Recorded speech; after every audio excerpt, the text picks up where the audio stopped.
All right, ladies and gentlemen, welcome back to the Patch Notes podcast, your one-stop shop for esports news, gaming patch notes, and the occasional interview or two. I, as always, am your host, Alex, aka Overlord, and I'm joined again, our first return guest, by Mr. FadelessHD. He's a content creator, Twitch streamer, who's currently working with Valkyrie LLC. And you know what? He's pretty lucky. He gets to claim the title of the first one to be re-invited to the podcast. So, Fadeless, welcome back. Thank you, thank you. Really do appreciate the offer to be back here, man. Yeah, no problem. It seems like everybody loved the video last time. I'm pretty sure our interview with you is our best Yeah, seller. no, I had a lot of people who went and watched it who really enjoyed it, Yeah, I get it. and Can it I was help it was you? really cool, Oh my dude. gosh. I'm so jealous. All right, I Yeah, I love you, want a buddy. cat so bad, man. I love you, buddy, but I've got a podcast to record, and he's just back up. All right, we're just gonna keep him here for now. I'll pretend I'm Doctor Evil. Stroke my cat. All right, so kind of getting down to the patch notes. We are here today to talk about Rogue Company, a very exciting, promising new game in the esports scope, I would say, because it seems like when it came out with a lot of things that like nowadays a game that is intended to have an esports scene will have. So your practice ranges, your ability to create custom matches. I know the ranked game mode is coming out later this week, I think, or something along those lines. Some people are speculating around Wednesday or Tuesday, Yeah. so we'll see about that. But Yeah. even the devs themselves did say that they are going to be bringing like ranked really soon, and that they're going to be fixing some minor things. I was gonna say one of the big bugs, and I think it's the bug I currently have, is where it doesn't actually show what my real reputation is. It like glitched it at like lower than it was, so it was at like 11,000, and then it went down to 9,000. But they say that they've got it Yeah. like cached in save files somewhere, and it just needs to be fixed. It's a visual bug, but remains to be seen. So I understand that you've taken an extreme amount of interest in Rogue Company lately. You've Oh been yeah. streaming that almost exclusively on your Twitch channel. So what really appealed to you about Rogue Company as a viable game?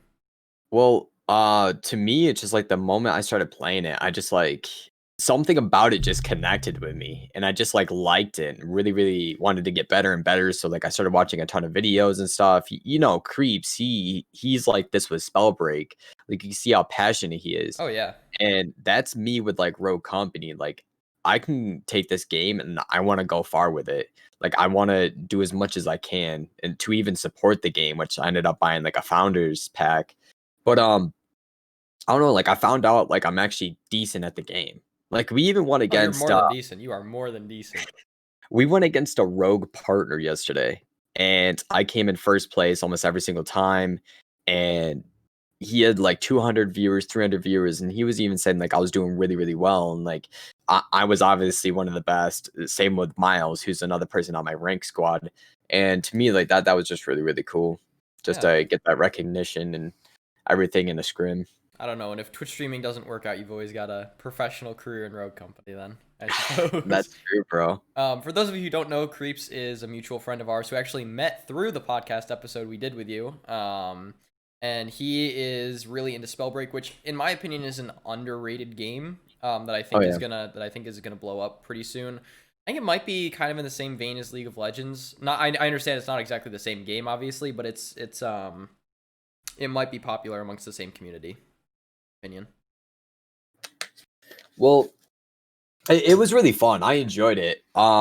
It's just to me, I could only play like a few games, and like it was just But that's just Yeah. because there's not like a lot of people on it. It's just like the same people. So like I'm not going against like a bunch of newer people where I was at. I was going against people who've been playing the game for like weeks, and I'm just chilling there getting demolished. Oh yeah. However, I did have a lot of really, really good games. I did have a lot of fun on it. It's just when I played Rogue Company, it just spoke to me. Like I Yeah. can't explain it, but like I just in my head, like I know how to play it. I know Yeah. how to play it correctly, play it safe, play it smartly. That's how I've been able to continuously 1v4 people like it's basically nothing, and I really don't even get nervous. Like in a Call of Duty scene, like when I'm 1v like fiving or 1v4ing a squad, I get nervous. I start shaking a little bit, but like Rogue Company, I'm just calm. Like I know what I can do. I know that I can do it. I just got to play it smart and just listen. Yeah, I don't know, and I've seen that too. You seem very much like a fish in water, kind of it seems like it's your battleground, and you're just Oh yeah. naturally cool and calm in it. And kudos to you for finding that kind of game, and I think the way you kind of described Spellbreak could almost be reminiscent of how you described Rainbow Six. Is it's like, well, you've already got people there who are high enough level that you're already Mhm. competing at a high enough level that it becomes kind of, I don't know, kind of a beatdown almost. Yeah, it's just harder for like new players. But it's not really that. It's just like to me, like those games just didn't like, spike my interest as much. I mean, Spellbreak really did, and I'll probably end up getting back into it a little bit, but for the most part, I really want to work on Rogue. And I've been looking into their partner program. Hmm. And really the only way to become a partner, I gotta reach like 40 active viewers and stuff like that. So I'm gonna be like working my just working my butt off to try and get there because this is a game I would love to promote, love to showcase, give codes out to people, just support. I've gotten nothing but love from the Rogue Company community, Yeah. and yesterday and the day before have been some of the craziest days. I've gotten like 10 to 15 followers each day, which is huge because before I started playing Rogue, I was only getting like 3 to 5, followers a day. And, ever since I started playing Rogue, we've been getting more and more and more each day. And it's crazy to me.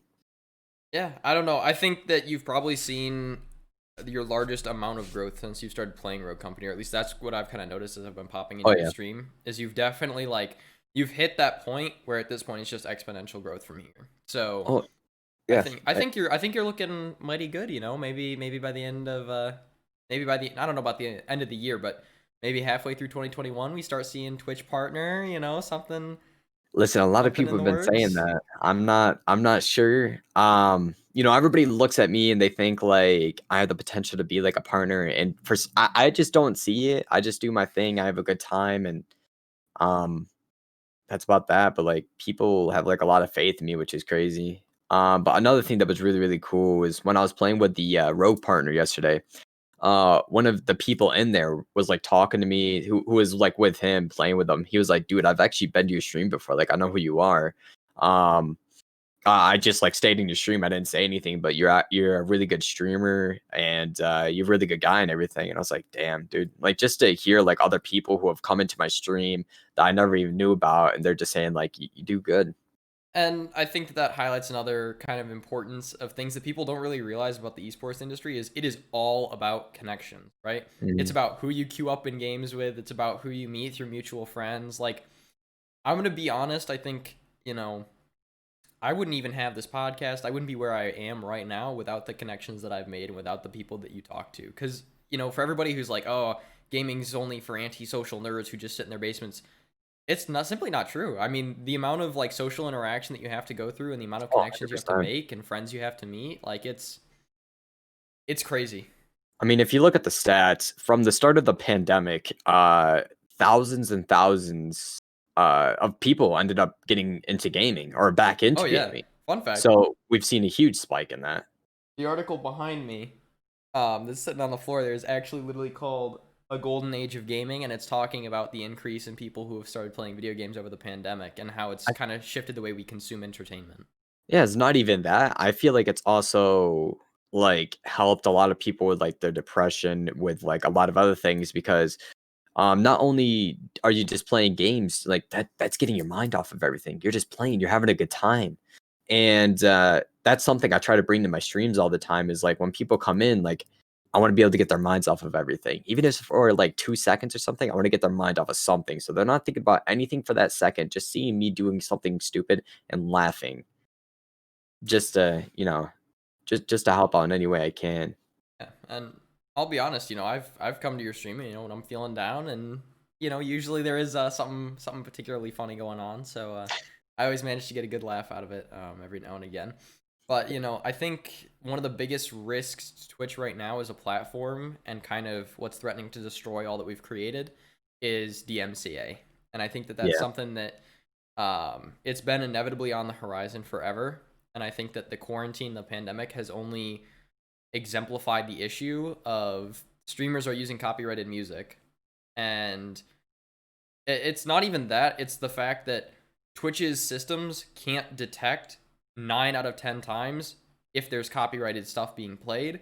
So then streamers will go, okay, the Twitch bot will go through my clips, it'll mute out everything, I'll be fine. It only catches like 10% of all the DMCA infractions. So if there's anything else in there, they will catch you, and then like you could get banned, which is why you see all the major content creators are like tweeting out, I have to delete all my years of work. It is good though that they're uploading it to YouTube and other platforms. Don't get me wrong. And I think that the content ID system on YouTube is probably one of the best ones in the world right now at detecting copyrighted content. And I think that's a lot of the reason. I believe YouTube had DMCA issues before, and that's why they developed the content creation system or the content ID system. Yeah, and they have it to where like you just can't make money from it, and like I would Yeah. have been perfectly fine with that. But I believe like the biggest thing of why Twitch had to do this is because there's more and more people thinking that they can stream, thinking it's easy, doing it just because they want to, and not because um that they're passionate about it. And that's what's killing a lot of actual passionate smaller streamers like myself and a few others um from being like where our potential could be. It's just because like there's millions of people, and a lot of them you know just are I think they could do what they can, and it's Yeah. it's a lot harder than what people think. The saturation's reaching that Yeah, fever pitch.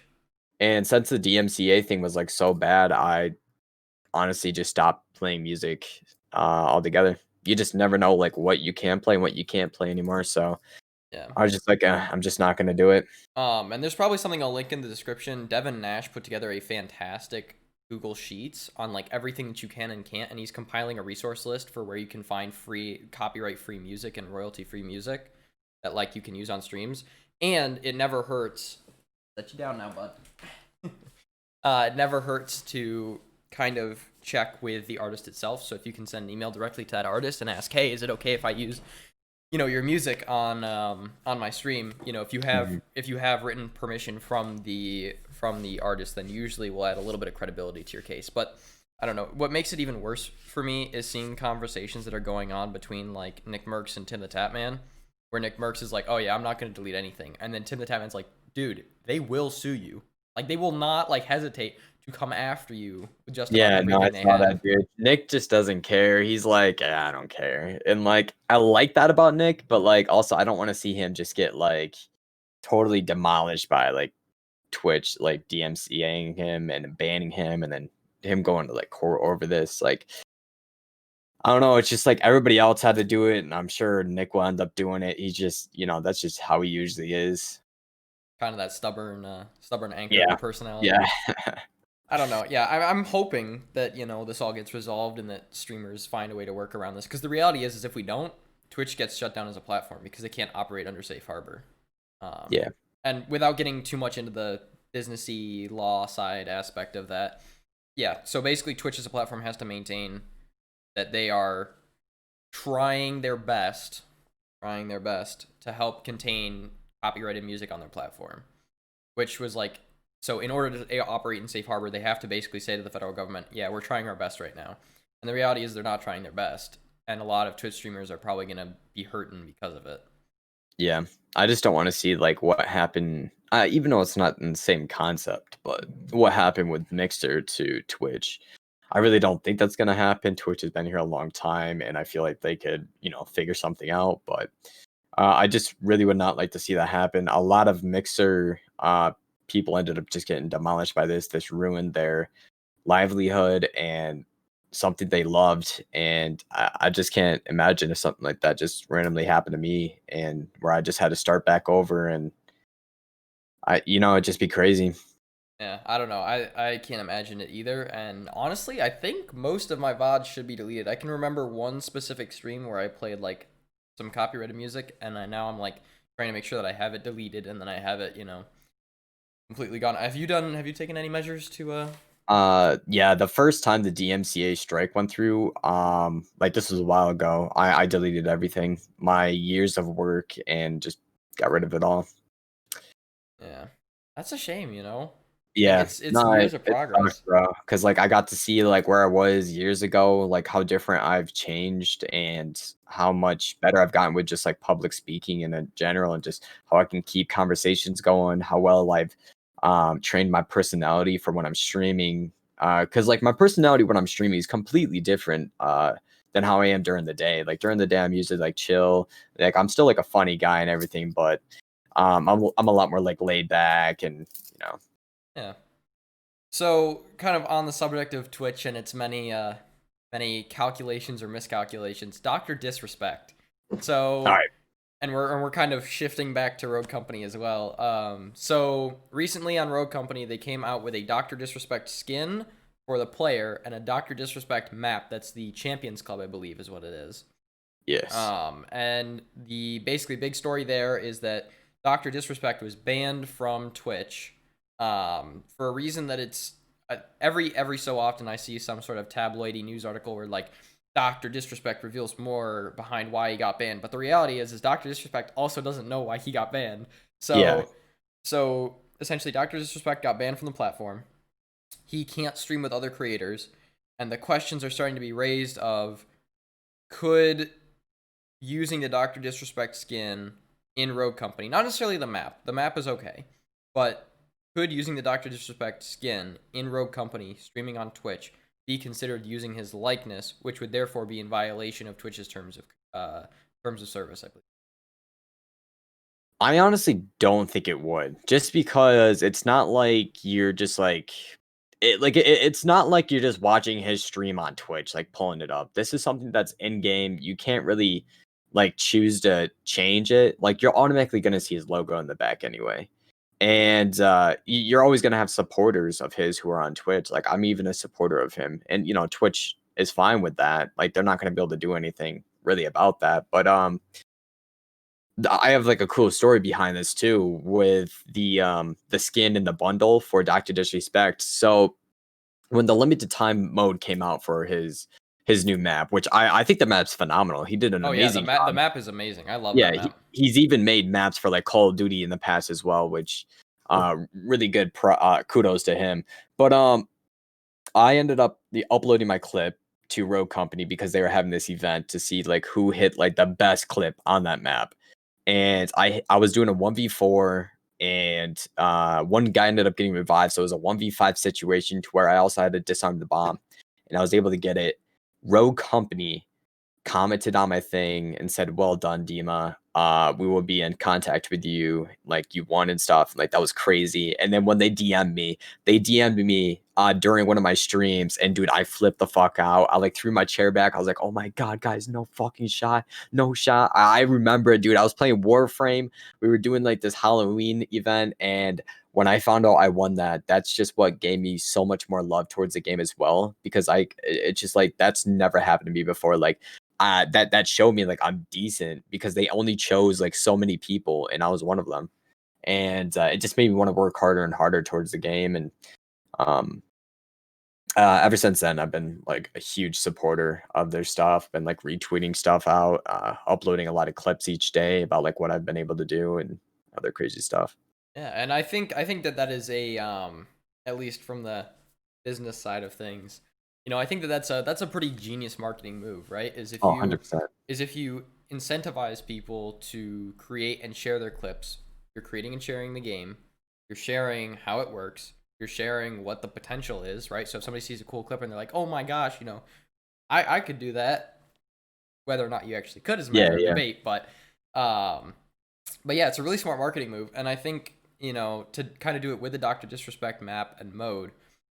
I mean, I think it was just a really smart play on Doctor Disrespect's move to be a Rogue Company partner and to kind of do that Oh map with yeah. them because free advertising. It's literally just free advertising, both for the Not game and only for him. that, it's just like I feel like this was like the perfect game for him to really co-align with and work with. Like the mapping was beautiful. His teamwork with them is just amazing, and I feel like we'll definitely be seeing more and more interaction between the two of them. Like he still streams their game and everything that's really really fun to watch. But I feel like he might even be able to help them with more and more maps in the future. Oh And yeah, that's for definitely sure. going to bring us more people to the game too, just because we have a big player playing the game. So And even given the size of Doctor Disrespect and his audience, I mean, think about what if they got like other content creators on that too to design maps and skins. I think that would oh, be 100%. I think that model was actually almost encouraged by the and everybody kind of hates it now, but the beginning with Ninja and Fortnite, like where they brought in the ninja skins and they started, Yeah. they started doing that, and that's really where we kind of started seeing influencers in video games for the first time helping out publishers, by promoting their games in ways other than, hey guys, so today's video has been sponsored by, like it encourages them to do it beyond a monetary gain, because that way they're advertising the game. And it gives them a more reason to play the game as like that content creator, because like you're playing an individual that is unique, that is you. And like when you have something in a game that's uniquely made and custom for you, that's just like huge, bro. It just makes you want to like work harder, just be the best of the game, and just like show off what you can do.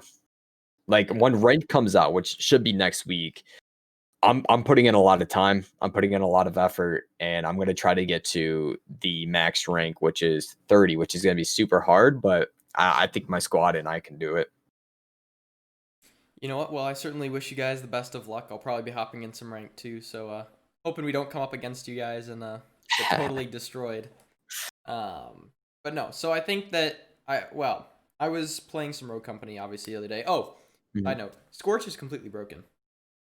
Oh yeah, Scorch is she's completely really broken. well. Whenever she uses her flames, like you just really can't see much if she's shooting you from above, and it also slows you down a little bit, which she's pretty crazy. Isn't it But where like, like if she hits you with a shot, you light on fire or something like that? yeah, that those are her incendiary rounds, like her main, like that's Her her incendiary ultimate rounds, yeah. attack basically. And I don't feel like anybody's too overpowered. I feel like they're all overpowered in their own way. Yeah, I don't know. Like, I think that SMG definitely needs to be tuned down. They either need to decrease the damage or decrease the rate of fire or increase the recoil, because that SMG is insane. It shreds. well, I feel like the SMGs are alright. Because a lot of the SMGs should be able to run at that speed, because those characters also have very big downfalls compared to others. Like Dima, he uses ARs and stuff, but he also has different perks that support him that make him stronger than someone who may use an SMG. So if you're using an SMG, you may need that to be faster to compete against other people who are just having very high rounds of like damage. For example, Dahlia, she has this one gun that can shoot for like 40 something to the head, 45 to the head, I think. And if you get 3 bop to that, you're down. It's like an SMG, you got to be able to hit quick. Yeah, I don't know. The recoil is all right on that. I just think that its ability to shred from long range is kind of still an issue. I do acknowledge that like they have pitfalls, right, and that there are certain issues that are more prevalent with the different tier characters. But like I would just like to see if they experimented with a damage drop off increase. So like Oh, yeah, they'll um definitely do that. yeah. They've already done a few things like that with like grenades, Oh, EMPs. dude, the grenade spam in this game is something else entirely. Oh yeah, and they've done like fixes with the gas grenades and stuff so far. And like we got to keep in mind, this is still like just an open beta. So like there's Yeah, so much more they're going to be fixing, so much more they're going to be bringing into the game, and much more in the future as well. yeah. And I think that that kind of stands as a testament to how esports games have evolved, in that like nowadays it's, when Rainbow Six came out, there was no real training ground, there was no real firing range. There still isn't a firing range for Rainbow Six, but the fact that stuff like Valorant and Rogue Company are now coming out with the custom matches, with the shooting ranges, with the practice stuff, I think that it really allows this game to be competitively viable, and that's something that we'll kind of get to in a little bit. Is like I think that this game, if a couple of things are done correctly, I think this game has a lot of sports potential. Oh yeah, I don't think it's esports ready just yet, Yeah, but definitely not.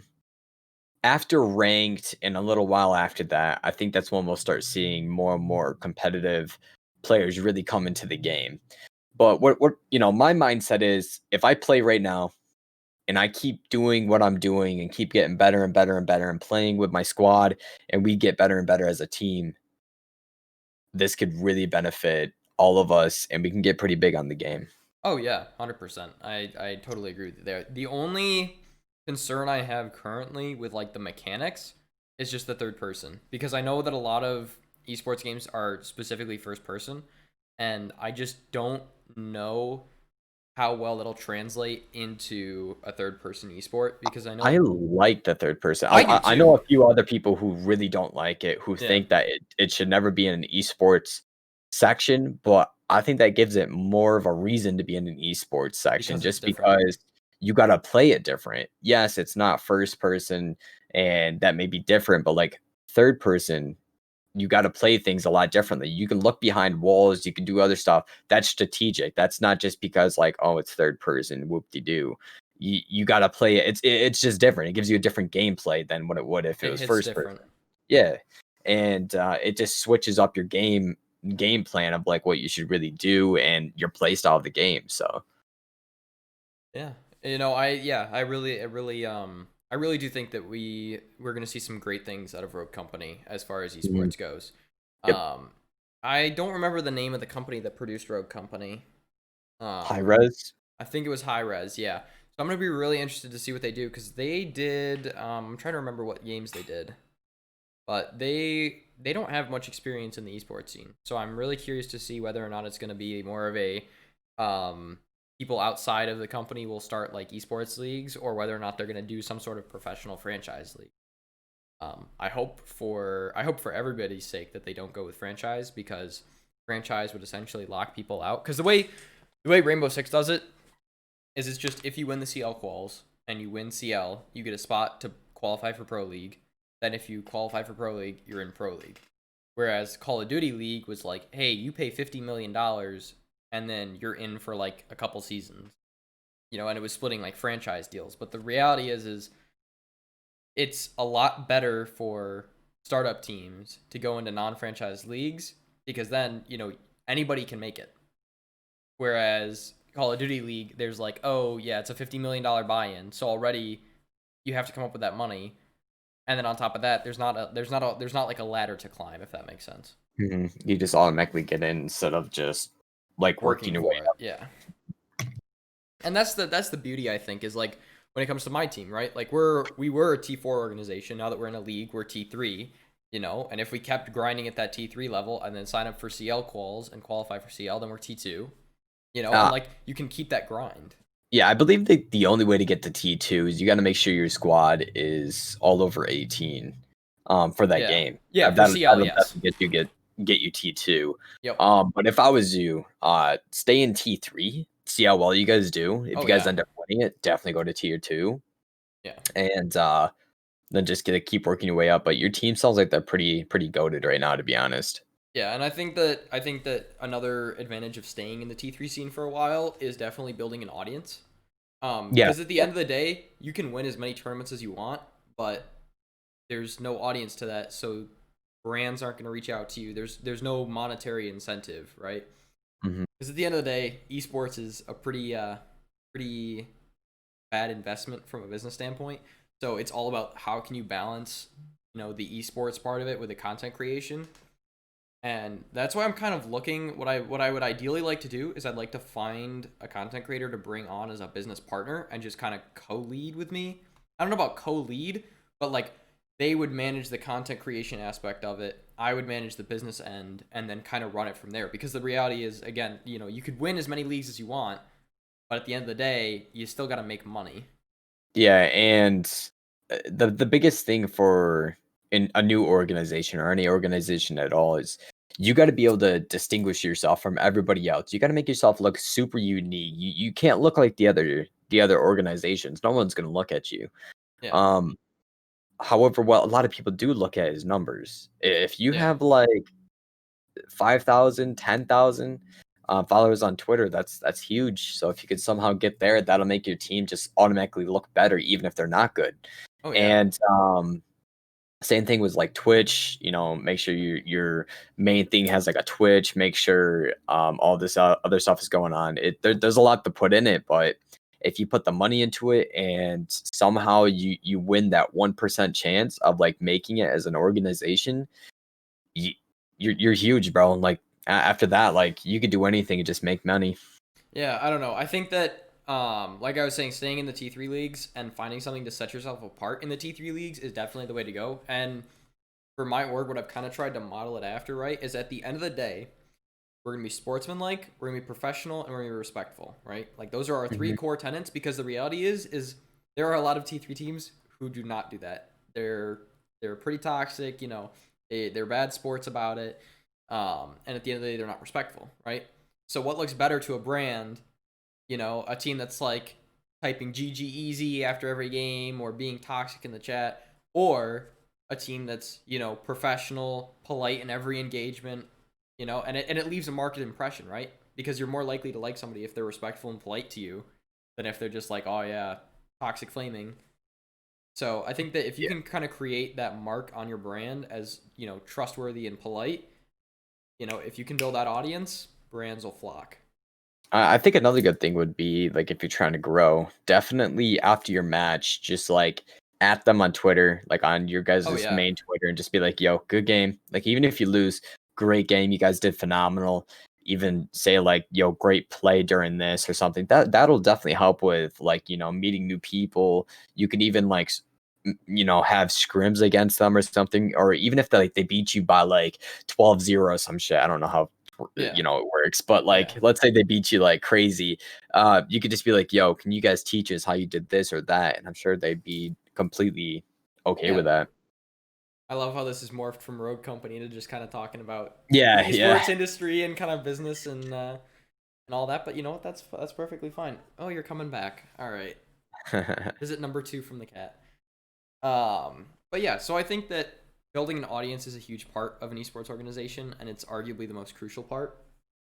Because that's kind of what you're going to end up making money off of. And I think that a phenomenal example of that, and I cannot give them enough credit, is 100 Thieves. 100 Oh Thieves yeah, just yeah, they did it right. They did all of it right. Well, almost all of it right. But yeah, yeah. um, no org is completely perfect. Yeah. But no, I think that they did a lot of things right. They focused a lot more on the content creation as well, which made it infinitely more appealing in the eyes of brands. And then they kind of developed their esports section as they could, instead of immediately operating a team. We're obviously doing things a little bit differently, but Mhm. what I would ideally like to do is eventually create some sort of product, right? A physical, tangible product, and then use that as well. Because then you've got essentially like 3 or 4 businesses. You've got the esports team, you've got the content creation, and then the sponsorships, and then you've got your own physical product that you can push and sell. Well, what you could always do is like get sponsored by like some type of gaming supplement type of Supplement. That's what we brand. were talking about. Yeah. There's also even like getting partnered with like a clothing brand as well. Yeah. Like I was talking to Valkyrie the other day, and the way they get partnered with places is you have to pay so much money or like make so much money, and then you're able to get partnered with them, which gives Yeah. you like better reductions in prices and stuff for your people. And yeah, I feel like clothing and just anything that can make your people feel attached Oh yeah. to the team in any way, shape, or form is definitely a really good idea. Like I've even had the leader even buy me a few shirts, and like just having like a shirt with like the Valkyrie logo on it just like makes me feel like like I'm really a part of the team and part of the Yeah. family. So And another thing that 100 Thieves does really well is they've almost kind of modeled their apparel after Supreme. Not necessarily design wise, but the way that they do their drops, where they'll do limited time drops, certain amount of items, and they'll mark it up. And then yeah, people will come and buy them because, limited time only kind of deal. And then you get insane value out of the merchandise that you do create. And then let's say hypothetically there was enough of a demand that you got players to sign them, value skyrockets. So I think honestly, apparel and supplements are probably the best places to go for an esports especially org, for like a smaller esports especially team. for an And then, like, smaller if you're esports. somehow able to get with G Fuel, that's a whole nother ball You've game. made it. Yeah, and, like, that's always been one of my dreams is to get partnered not even partnered, even, like, be an affiliate for G Fuel in some way, shape, or form, Yeah, or even get, like, a shaker. Dude, like, that'd be freaking insane to me. But, I I don't know, think it's also been, PewDiePie like, has a a shaker, doesn't he? dream. Yeah, yeah, he does, and, so does, like, a few others. I think Nick Merckx is gonna be getting his own one day. I'm waiting for that to drop whenever he gets, like, his own flavor and everything. I'll definitely be buying that. Do you use Um, gamer supplements? uh, I not many. I've tried a few, but I do like G Fuel Yeah. a little bit, but I'm just waiting to buy some more. I'm thinking about like purchasing strawberry shortcake.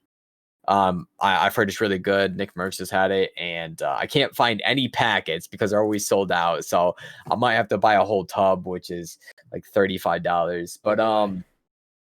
yeah, like another dream of mine has always been to join or to even have like the chance at like even 100 Thieves or something. Like I don't think I'd really want to be in phase, to be honest. Oh, dude. It's just like Dude. No, you they've do moved not. so far away from being like an actual organization. There's only a few phase members who are still like how they used to be, like Phase Rug. He's a huge inspiration to me. Same as Nick Merckx and like Tim. The And old guard of gaming at this point. yeah, and like I would love to be on 100 Thieves. I don't like what they did to Nick Merckx, but I just like 100 Thieves and Well, like I how they think do a I lot of think things what as well. happened with that is he promised it in like a conversation, or he like texted him or something. But the reality is, or what I believe the reality was for the Nick Merck situation, because I did do a good amount of research on that, was that when it was Nade Shot, right? It was Nade Shot and Nick Merckx. Yeah. Yeah. So when Nade Shot went to create 100 Thieves, he promised Nick Merckx, he was like, "Yo, I'm gonna give you like 5% of the company." But then Nade Shot went to go get sponsors or like investors, and those Mhm. investors then were able to vote on like motions. So then Nick Merckx came back, and now 100 Thieves is $100 million valued company. They have $100 million valuation, and he's like, "Hey, can I have my 5%?" And the investors basically look at that and they go, "No," and then Nate Shot's hands are basically tied. And he can't really do anything about it because at that point he's kind of taking control of the company more out of his hands and into the hands of the investors, Yeah. No, which is it's just like unfortunate. yeah, it just really sucks because like he put a lot of time and effort in. It's just like it's just really, shitty when things just don't work out how Yeah, they are planned or how they should be. yeah, and that's one thing that like I don't know. There's something that I've tried to like model my own org after is like I don't want to be a notorious org, right? Like I don't want to be notorious for some. I don't want to be an infamous org. You know, like I don't want people to to think that, oh, we cheat people out of stuff, and Yeah. Yeah. I don't want to come across as a bad org. And I think that 100 Thieves minus that 5% kind of calamity, I think that they've done a great job of that. FaZe has done an awful job, and Well, it's that's the just real shame. FaZe has gone towards more so towards just like clout and like vlogging and like all this. They've really lost their interest and stuff in like actual games. Like, yeah, they still have teams for it, but it's just like it's not the same as it used to be. And it's sad because like that used to be my whole childhood. Like I looked up to FaZe so much and I was like, dude, it'd be so cool just to be up there with like them or just get to meet them. And I just feel like the only one that really stayed himself was like definitely FaZe Rug. Like he's just always been such a genuine, great guy. And that's why he's always been a huge inspiration to me. Yeah, and I don't know. I think that on top of that, FaZe doesn't run its business like a business so much as it runs it um, like a group of friends. Which, don't get me wrong, it's fine to be friends in business, but friendship Yeah. in business rarely ever ends Work well. out Yeah, in a great form. Yeah. because the Like as reality we've the seen in reality the is past. legally and like friendly are usually two different things. Yeah. No, You I know. feel you. Yeah, but no. So I don't know. I've hopefully got some big plans down the way. We've got a lot of exciting stuff planned and coming up. So, everybody's gonna have to kind of look out for that. I mean, do you have any big plans coming down the road? Um, well, I'm gonna be playing a lot more Rogue, as you can see, especially with Rain coming out. We've been seeing higher numbers while we've been playing Rogue, which has been pretty awesome to see. We even had like 30 people yesterday, and we were just vibing. Like that was when we were even in the Rogue company game. We were just in the waiting lobby waiting for Rogue to come back up from maintenance, and we were just vibing. And there was like 30 people in there. We were just having a good time and it's just like it's really really cool to be able just co-align with like other people who just genuinely enjoy the game as well. And then we also have the new Call of Duty coming out in like 2 weeks, so I'm going to be playing that a lot as well. But I'm also going to be playing Rogue Company a great amount. So I don't know. Sounds exciting. oh yeah. Got any big plans for Halloween? We are recording this on Halloween, of course. Well, I was actually supposed to go to a wedding today, but one of Oh the yeah. family members ended up getting COVID, so I ended up getting called off for today, which sort of sucked. But it's whatever. Stuff happens. They got to keep everybody safe. But besides that, I'm not really doing anything. I'm probably just gonna spend the day with my grandma, and then go and stream later on. Yeah. I'm sure I'll be tuning into a Halloween night stream, and I do think that and I'm gonna try and stay as apolitical as possible. Obviously, when I make this statement, I believe that before a vaccine comes out, we will see a second shutdown. Oh, 100%. You know, I work at the college I go to, and after Thanksgiving break, which is like the third week of November, nobody's going back to college where I'm at, and they're doing that to a lot of other colleges as Oh well. I'm yeah, pretty yeah. sure I've to seen a like all lot of of them. colleges So from I'm doing that. thinking what's going to happen is after that, that's when the United States is going to shut back down. And I believe they're going to do that just because they wanted to wait for everybody to be back home so they don't have to pay all that extra money because Oh people are yeah, at college. So I think that's why they've waited so long and why the numbers have been like spiking up a little bit and they haven't done really anything about it. It's just because like I feel like they're just waiting for this moment when like the employees go back home and like everything. So it just saves everybody a lot of that or they're waiting till after the election, which money. is another likely possibility. They could be doing that too. Yeah, it's who knows what's going on in the heads of the people over at the good old US of A government. Oh, Um, you're telling me. yeah. Um, but no, and again, while remaining as apolitical as possible. So, you're over the age of 18, correct? I am. So, did you register to vote and you ready to cast your vote? Uh, I have not voted yet, but I'm trying to figure out when voting is going to be happening. I wasn't able to vote in the town I'm in right now because I'm registered still in like the town I used to live in. Because I go to a college, so I Yeah, ended up staying here with my grandma. So, once I figure that out, I'll probably end up driving all the way down there to figure out where I got to go vote. So, I'll definitely probably end up doing it. yeah. I was gonna say it's an important thing to take part in the democratic process of this country. Oh yeah. And then last but not least, I think that because of a second lockdown, if and when it happens, more likely when it happens, I'm hoping not, but I'm pretty sure we will see a second influx of gaming organizations who will run for like a month and then shut down again. And Oh we'll see a yeah. lot of influx of streamers, but maybe, another influx of viewers as well. So, It, who it, knows? could, it could be hit and miss here, but I think we're definitely going to see more people trying to go back to streaming because they think they can do it or something. But yeah, we'll probably see numbers go back down, and we'll probably see new orgs come to fruition, and over time those will just end up shutting back down, Yeah. and they'll go back to their normal life and go back to being viewers to other people. Yeah. I don't know. I think it's gonna be an interesting thing because I think what we saw over the last quarantine was we saw this big bubble of esports organizations and it popped and about half of them, half to three quarters of them just dropped. I mean, I didn't start my org till August, well after quarantine was over. So Well, what I think is pretty good with this happening is when there's orgs coming when there's new orgs being initiated and new people streaming. um this gives the this shows them like it's yeah, not easy to be a streamer, it's not easy to make an org, so that gives them a little like bit an more respect understanding for it. of like, wow, like yeah, I give respect to this guy. He's working hard, like I understand what he's doing. So when these people try out for like other people's orgs, they understand like I know what he's going through, like I know how hard it can be, etc. It just gives you a different perspective on things.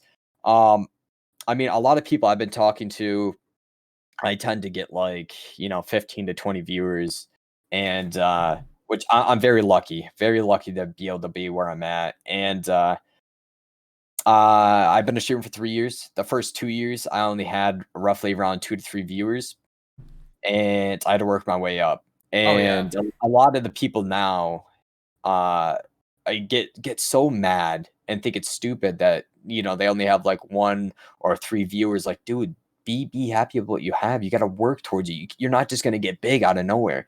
And like, I hate people who say like, dude, imagine having imagine people like talking in your chat, or imagine having like a lot of people or something. Like, Or even dude, like, like I'm gonna I wake up. worked Oh, where I worked hard to get to where I am.